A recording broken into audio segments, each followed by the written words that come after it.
What is up everyone, today I'll be showcasing Jumpluff, a newly buffed Pokemon a lot of people, including myself, underestimated. The additional Fairy Wind to the moveset didn't seem that game changing at first, since it already has a very quick energy generating fast move in Bullet Seed. But it really makes a big difference. First, a lot of meta Pokemon like Trevenant and other grass types, fighters like Medicham, and it can even beat Alolan Marowak somehow. Wild. But the most wild thing is that it can actually beat Altaria, which is just crazy as a grass flying type. But it requires the right IVs. So what IVs do you need? Well, unfortunately that is not something I can answer directly. As always with IVs, it really depends. It's also not something you can guarantee, and besides that, even if there was like 1 or 2 ideal IV spreads, what are the odds of you having that? Probably close to 0. So instead, I'm just gonna teach you how you can figure out yourself if your Jumpluff is good enough for this. And that's why we are on our friends PvPoke's website right now. First off, it is a very weird IV dependent matchup. We now have this first fight, we got the default Jumpluff IVs versus default Altaria IVs. And as you can see, Jumpluff wins the zeros. Just straight up, straight acrobatics. You hit 2 acrobatics before the Sky Attack plus the Dragon Breath is able to knock you out. And this acrobatics just barely knocks the Altaria out. One thing I want you to pay attention to is Dragon Breath does 3 damage currently. Okay? Now, this barely knocks the Altaria out. This means that if the Altaria has better IVs, I'm just going to put it to rank 1. Oh, that's high attack. To rank 1, Altaria actually barely wins this. Okay? So, how are you gonna be able to overcome high-ranked Altarias? Well, that's by lowering this Dragon Breath damage to 2 damage instead of 3, because there's actually a bulk point here. To figure out bulk points, PvPoke has a very handy section down here, like below the matchup here. It's called breakpoints and bulk points, very obvious. You go to the second one, as this says, Jumpluff can reach the following bulk points against this Altaria. Dragon Breath damage, it's currently 3. Since that is in bold, we want to get that to 2, and apparently, according to PvPoke, in order to get it to 2 damage, the defense is to be 158.24 at minimum. And that is just versus this rank 1 Altaria, alright? So, if you have a 14 Jumpluff, we barely reach that, and that will allow us to win the 1 shield scenario with Jumpluff. We still won't be able to win the zeros. There are no Jumpluffs that can win the 0 shields versus Altaria if it's rank 1, since it just has too much bulk. But if you have enough bulk yourself or enough defense yourself, you will be able to win the 1s. Okay? Very important, because now the Dragon Breath do 2 damage. So, is this the ideal IV spread? No, I don't think so. I don't think so, because now we go back to the default spread, and the Dragon Breaths do 3 damage again. You do win the zeros again, but you start losing the 1s. So, ideally, you want to pick a Jumpluff with as high of a defense as possible. Honestly, this is probably ideal, because versus default, you're gonna win the zeros and the 1s, and versus the super high ranked, you're gonna win the 1s. So, go as high defense as possible, but I don't expect anyone to have this spread, right? Oh, write in chat right now, or write in the comments right now if you have this IV spread. Probably not. Just try to get something with as high defense as possible, but also don't stress it. I am running a Jumpluff with literally 4 attack. It does have 15 defense, and I think it has like 12. Yeah, I think this is mine, and it doesn't reach it. Look, it does 3 damage versus the default. Oh, this is a rank 1. Even the rank 1 does 3 damage. It still does fine. I get close to winning the 0 shields, and if they're default, I win the 0 shield. So I'm fine with that. But I am gonna be on the lookout for a higher defense Jumpluff, alright? And I suggest you do the same. Don't stress about getting like the 0.15.1, but if you can get like a 0.15.3 or I don't know, 0.15.5 or something, like you will be in a good spot. Just start looking for those higher defense ones, plop them into PvPoke, see if you hit it, and you know, that's the way you're gonna figure out if your Jumpluff will be good enough for this. Anyway, enough about that. Let's get into these battles. I'm bringing a Jumpluff lead with Galarian Stunfisk and Lantern in the back. These two just really cover well for Jumpluff's weaknesses to Nidoqueen, fire types, and other flyers. Starting off with an Altaria lead. I'm bringing a Water Gun Lantern, so I have to say in there, since Water Gun Lantern just gets destroyed by Altaria, but like I said earlier, Jumpluff can beat it. My IVs really aren't good enough to beat this thing consistently, to be honest, but in the zeros, I should be able to at least get it very low or take it out. Again, like I said in the previous section, definitely go look for a higher defense Jumpluff though, so you can win that one shield. But right here, we're actually gonna get a shield from his second acrobatics, as I think it would have knocked out. So that's really nice. That's like amazing, right? I think that's really amazing for a grass flying type to do against a dragon. Bringing the Deoxys here versus my Galarian Stunfisk, honestly not ideal. But this is okay. I'm gonna fire the Earthquake. Hopefully they throw a move into my G-Fist since it is resisted. And after this, I will bring in my Lantern probably, just to farm it down. And then I have a Thunderbolt loaded for the Altaria as well, probably. I'm kind of expecting an anti-Charmer in the back now, like a Nidoqueen, like a Registeel, because they are kind of weak to Charm at the moment. Though the Deoxys does have some play, but you need something better there. And it turns out to be a Drapion, which, well, it's very fine for me. Their line was pretty weak against Galarian Stunfisk, so we are in a good spot there. The shield, the water, the surf bait, the surf bait. I was gonna say the water gun bait, but don't shoot water guns. Anyway, shoot the surf. I can go for the Thunderbolt here. Doesn't knock out the Drapion, but does put him very low into a range where I can farm him down. And now the Altaria is locked in versus my Galarian Stunfisk. Nothing they can do here, so I'm just gonna speed this up a little bit. We're gonna hit the Rock Slide, and that knocks out the Altaria. GG's. Next up, Nidoqueen lead. This is not good, but this is why I'm running Galarian Stunfisk and Lantern in the back. Honestly, I don't know. Like, you want to use Galarian Stunfisk as a pivot here in this team. But sometimes I still switch to Lantern. I have no reason for that. I do have a bit of a reason for that, actually. Because I feel like Lantern is a shitty pivot, alright? It gets so hard-walled by grass types and by Altaria. But here's the thing with Nidoqueen lead. I usually don't expect Altaria in the back, since that's super weak to Galarian Stunfisk lead. And generally, there also isn't Trevenant with Nidoqueen lead, since that's super weak against Sableye. So against Nidoqueen, I actually switch Lantern, because it's very likely to be something like Scrafty. However, I wouldn't be surprised if you get hard-walled by a Trevenant or an Altaria occasionally. So it's generally not something I'd recommend, but if you're feeling risky, give it a try. It's not always gonna work out, but I think in the majority of times, Lantern switch against Nidoqueen lead might be the play. Anyway, this couldn't have been a nerf power, so I know shield. Just a Poison Fang. In comes an Umbreon now, and this should be quite fine. This is such a long matchup. I'm just gonna speed it up here a little bit. They're gonna throw a foul play like right now, I think. Yeah, they throw. Oh wait, I can't. Here we go. I'm actually shielding every single move since I am debuffed. I want to shield these moves while I'm debuffed, and then I bring in Jumpluff to clear the buff. But yeah, my Jumpluff has enough HP. Look at that foul play, it does nothing. So I can just take it out with Jumpluff now, probably, and they know it, so they concede the match. GG's. Alright. Oh wait, this is this matchup. Again, I switched Lantern into Galarian Stunfisk since I don't want to switch my Galarian Stunfisk into their Galarian Stunfisk when they're one mature up, because that's just a recipe for disaster. So I switch in Lantern, and they bring in Trevenant. So this is real bad. This is really bad. Jumpluff is actually quite bad against Galarian Stunfisk as well. This is why I had to switch out. I wouldn't say it's that bad, but it's not great. It's not great. They definitely win that 2 energy balls. You will be able to hit 2 energy balls, but they don't do that much. I actually get a shield from a Trevenant here with my Lantern, because they allow me to get a bunch of energy versus a G-Fist, and then they just farmed up a ton with their Trevenant, so that's pretty good for me. Throw a Shadow Ball here. I think they're gonna switch out afterwards, right? I had no shield a second, since I can't really afford to go 2 shields down. I need to get my Galarian Stunfisk on their Galarian Stunfisk, basically. They actually save their Trevenant and bring in DD here, which is very good for me, because now I actually get my my acrobatics off on this Deoxys defense, and I don't have the Jumpluff aligned to the Stunfisk, so that's very good.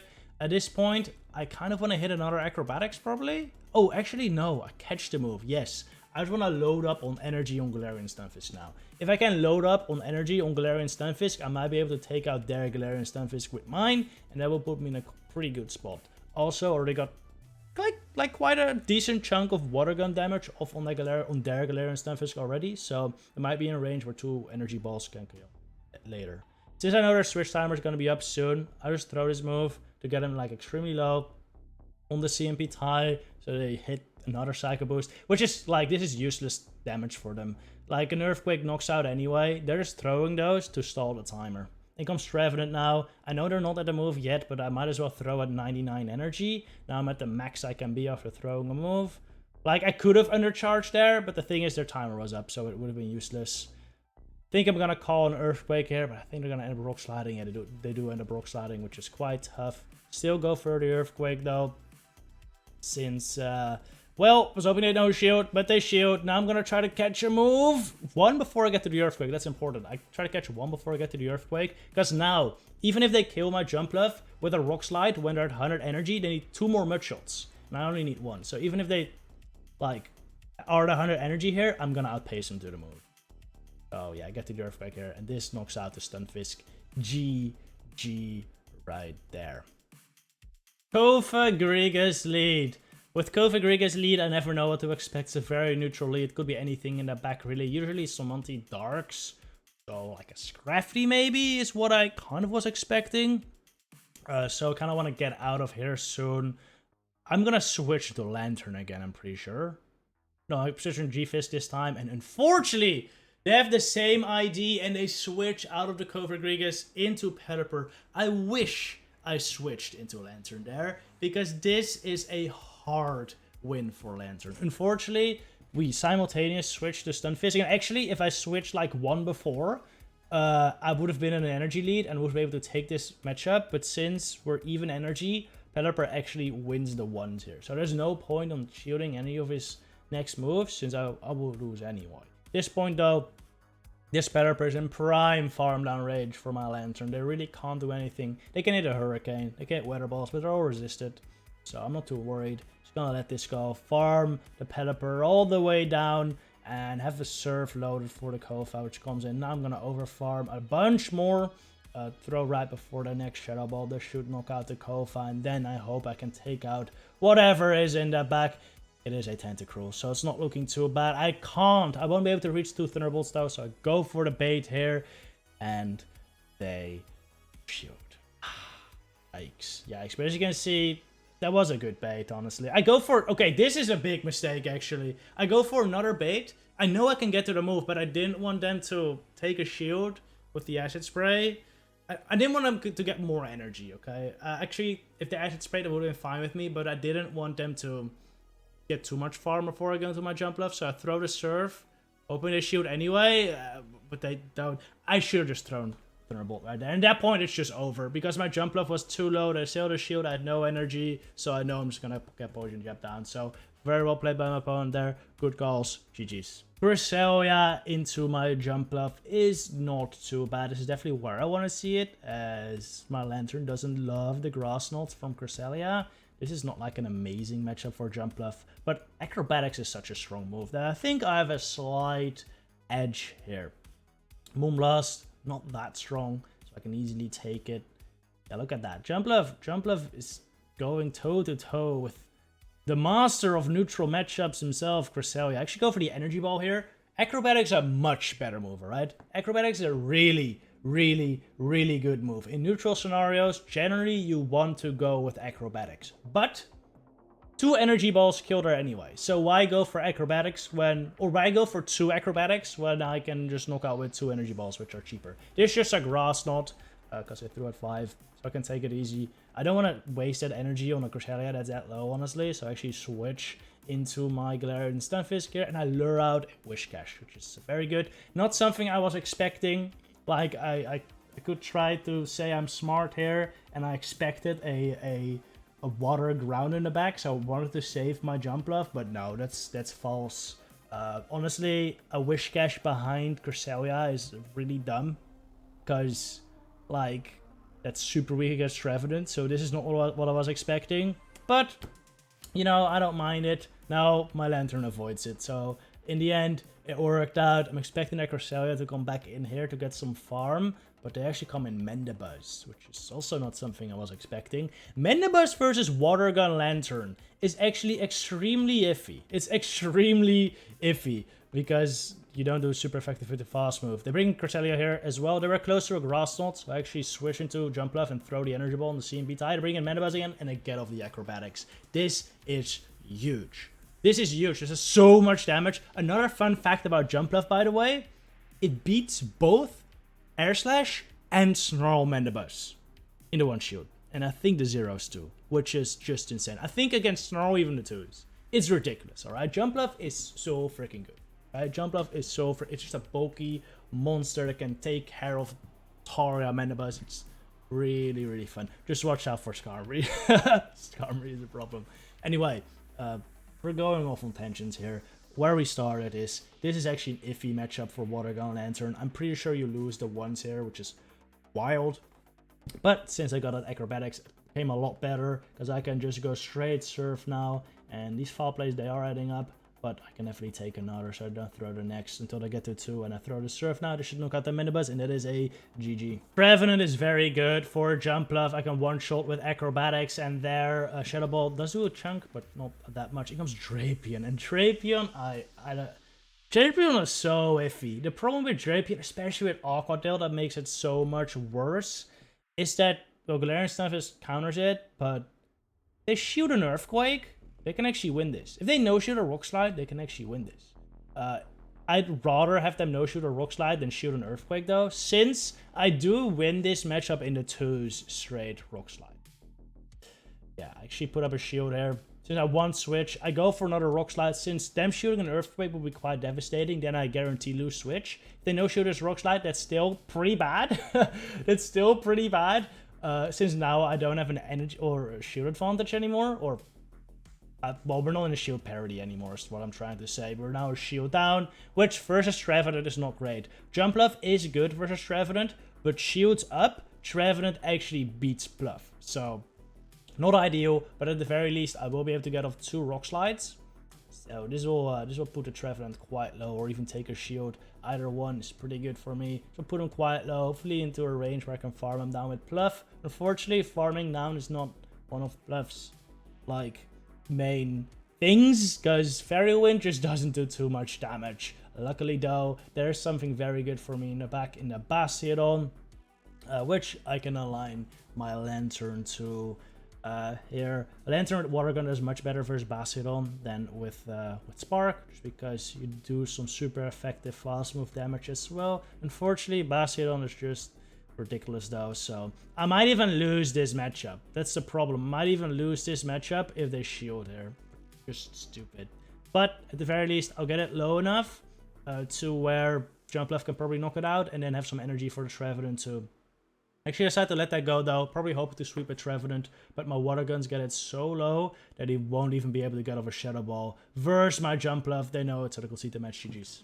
Alolan Marowak lead. Now this is actually a matchup Jumpluff wins, which is insane. Jumpluff actually wins that matchup. Again, you need good IVs. You need high defense, high HP to win that matchup. So, but still, don't stay in. You have Lantern in the back, you have Galarian Stunfisk in the back. Both are better, so don't stay in there. Most Alolan Marowak lead lines are kind of weak against Jumpluff in the back. They have like a Zoomerol, they have Swamperts, Waters usually.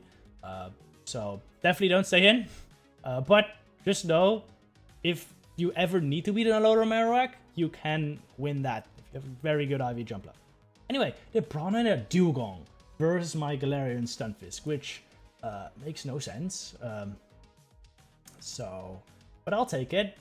I will definitely take it. They let this go, and I'll have Lantern versus their Alolan Marowak, which is good. Alolan Marowak comes back in. I'm gonna come in Lantern here. And we'll just start a Water Gunning this. Alolan Marowak does have some play versus Lantern though, as these moves from them do add up. They have a Venusaur in the back, so this is looking very good for Jumpluff at the moment. Sludge Bomb doesn't knock me out. It does like 60, 70. Look at that. That's a super effective move from a Venusaur. It's absolutely nothing. Acrobatics though, even though Jumpluff is like low attack, Acrobatic is such a strong move that it Oh, I thought they were gonna no-shoot. It's such a strong move that it one-shots. It's actually one-shots, which is wild coming from a low attack Pokemon like Jumpluff, but Acrobatics is just so solid. It's so solid. Look at this. Look at this. Look at this. Boom! It's gone. It's just wild. It's wild. Look at this Acrobatics damage versus a lot of Marowak too.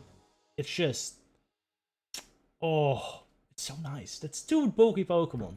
Like, Jumpluff should not be allowed to do that much damage. Really. It should not be allowed to do that much damage, but it does. It's very, very nice. It's very, very nice. Take the match here, GG's. Oh no, an Ice Shard Lapras lead, I thought. So I switch out into Galarian Stunfisk. And it's Water Gun. Oh, it's Water Gun. Are you kidding me? That's bad. That's real bad for my Galarian Stunfisk. So actually no shield that serve too. Since I think the best I can do is grab shield advantage. I'm not gonna reach 3 Rock Slides before our second serve. So I might as well just no shoot the first, let myself get Water Gun down, and now I bring in land. I have to wait out. I should have waited out. I'm so impatient. Always wait out the timer, guys, or generally. There are situations where you shouldn't wait out the timer, but this was definitely one where you should wait out the timer. But when I play GBL, I sometimes just want to get through the battles quickly. You know, I'm doing them in between doing tasks, and I just want to get a battle done, so I don't wait out a timer as I'm impatient. But that definitely lost me games, so definitely wait out a timer.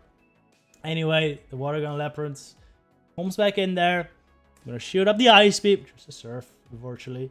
I didn't throw my Thunderbolt, by the way, as I felt it was a bit of a waste of energy versus this very low HP Lapras, and I could instead like overload on energy on Jumpluff.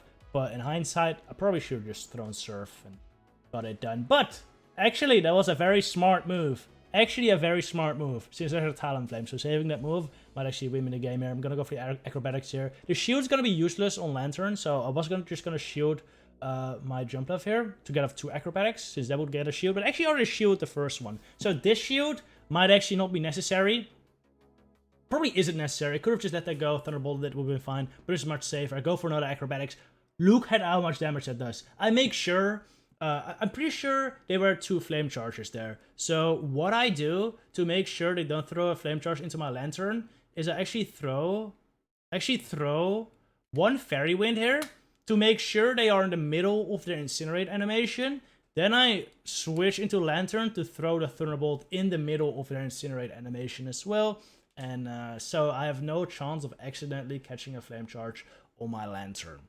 And it works out because we take out the Talonflame. GG, that ends up this video as well. Hope you all enjoyed. Thank you for watching. See you in the next one, everyone. Good luck, your battle stringers.